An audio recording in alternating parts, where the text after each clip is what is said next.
Assalomu alaykum, hurmatli obunachilar. Bugun biza 4 oydan beri kutayotgan kartochkamizni hozish jarayoniga yetib keldik. Buni bugungi ulug' kunda Ro'za hayit bayramida hozishni niyat qildik. Hammalaringizni bu bayram bilan tabriklab qo'ygan holatda kartochkamizni bugungi natijalarini sizlarga ko'rsatishni niyat qildik. Hurmatli obunachilar, bu qanaqa rezultat beradi o'zimiz ham hali bilmaymiz. Bizga ham bu qiziqarli. Chunki birinchi marta eksperiment qilib ko'ramiz.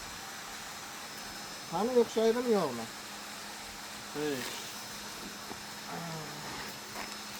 Robka rosa 26-noyabr kuni buni qopga o'rnatgandik. Internetdan ko'rgan manbalarga qaraganda 120 kundan kartoshka hosili tayyor bo'ladi deyilgan.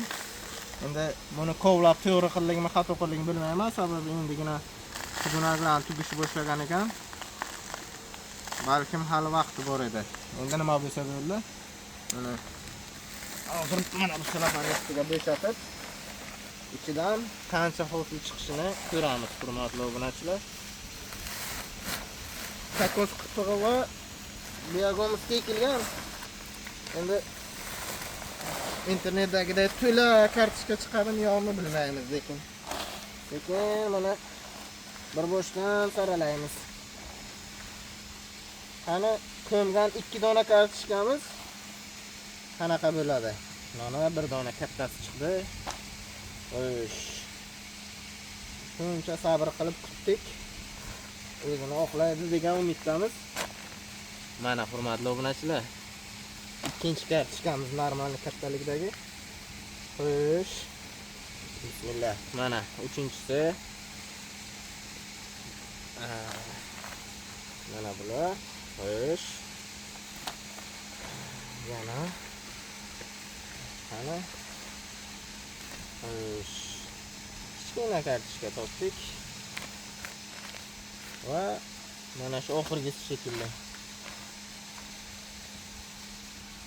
Hurmatli obunachilar, bir qop kartochkamizdan chiqqan kartoshka. Biz bunga taxminan 2 dona mana shunaqa kartoshka ekkan edik. 2 dona shunaqa kartoshka 2, 4, 6, 8. Endi kichkinalarini hisoblamasak 8 taga aylanibdi.